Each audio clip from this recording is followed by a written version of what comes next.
I was writing Sex and the City. When I started writing Sex and the City, I was a single woman in my mid-30s, and I had many friends who were like me, also single women in their mid-30s. And all of this should have been fine, except that there weren't supposed to be any single women in their mid-30s back in the mid-90s. In fact, if you were single then, people really thought that there was something wrong with you. You had baggage. And then this is my favorite part when I think back on it. I remember once I was interviewing a lot of men about women in their 30s and whether or not they would date women in their 30s. And so many men said that 35 was the cutoff age for pretty much anything, including having children, which seems just so extraordinary to me today.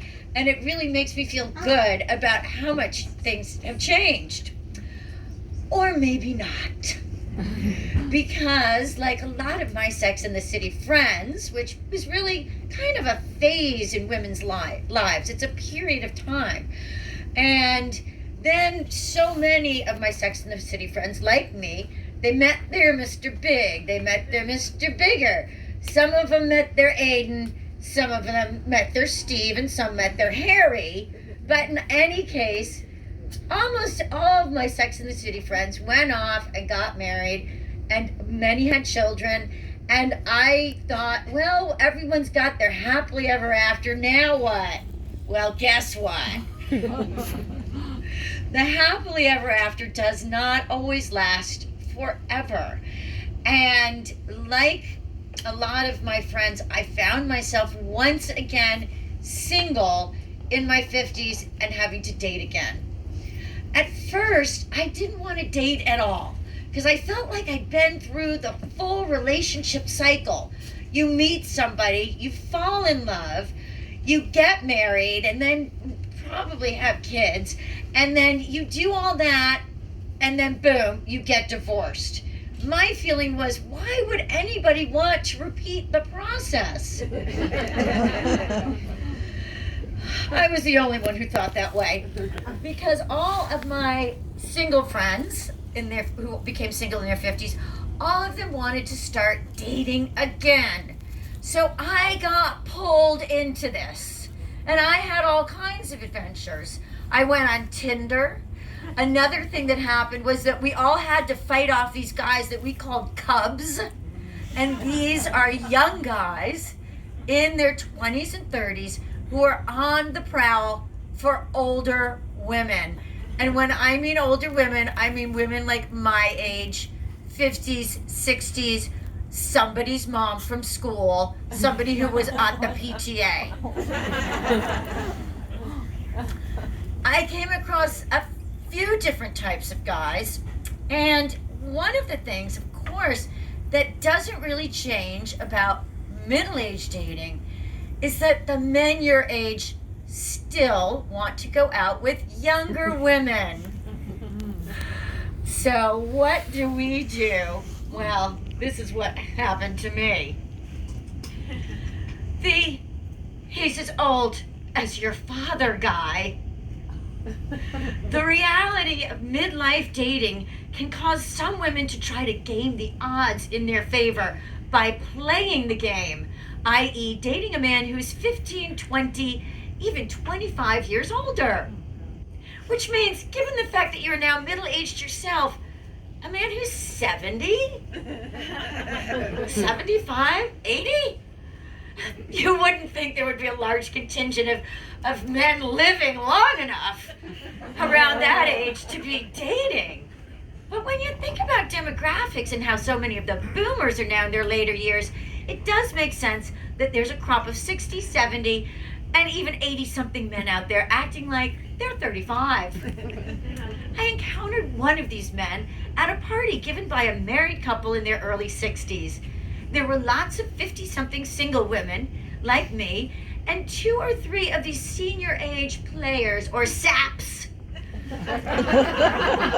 These are older single men of means meaning they have enough money to add it to their list of attributes and are often still employed in a lesser version of the high-powered career they once had.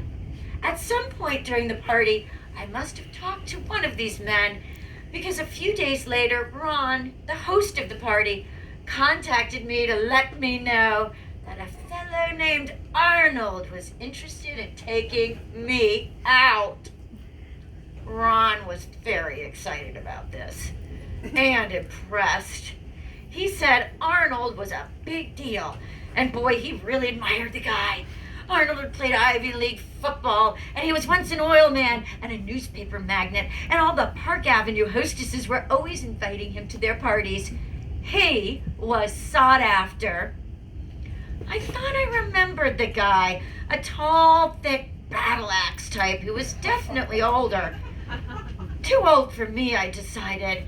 How old is he? I asked. Oh, he's just a little bit older than I am, Ron said. 68. These guys often lie about their ages. They fudge, somehow forgetting about that truth-finding device called the internet. Sure enough, when I Googled him, Arnold turned out to be 78. That made him much closer in age to my father's than mine. My father was 83, Arnold was just 5 years younger. They couldn't have been more different, though. My father's very conservative, and Arnold apparently is not. According to Ron, Arnold used to be somewhat of a notorious wild man who went to Studio 54. Even to this day, Arnold still has much younger girlfriends, the last one being 35. Oh my God. I don't know how he does it, Ron said. I wanted to tell Ron that I didn't want to be the one to find out. And so I tried to say no to this potential date. Peer pressure, however, is one of the things I hadn't counted on in middle age. And when it came to dating, there was a lot of it. My friends kept reminding me that it was good to go out, and it was really good that someone had finally asked me out. When was the last time that it happened? Of course I should go. What's the harm in it? And besides, you never know. Of course, the problem with you never know is that so often you actually do know. I knew, or I was convinced I knew, that I was not going to date a 78-year-old man no matter how wonderful he was. What if he fell down? I didn't spend my entire life working this hard to end up taking care of a strange old person.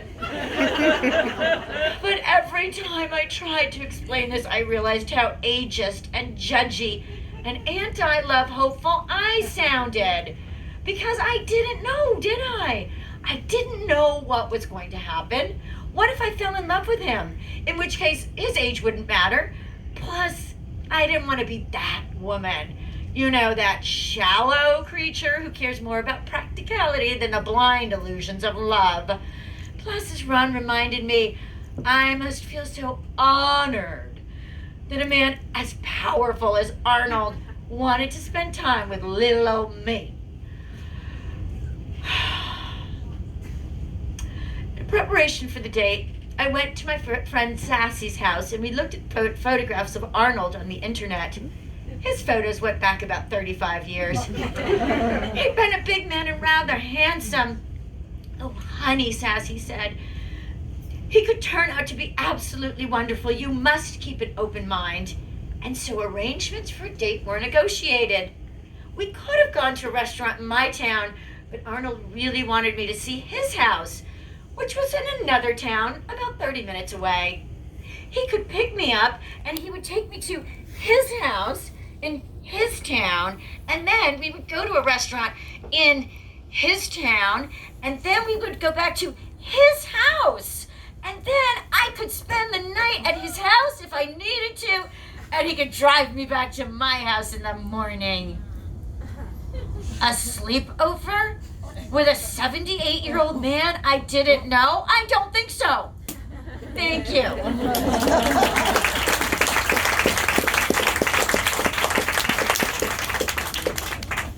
Yes.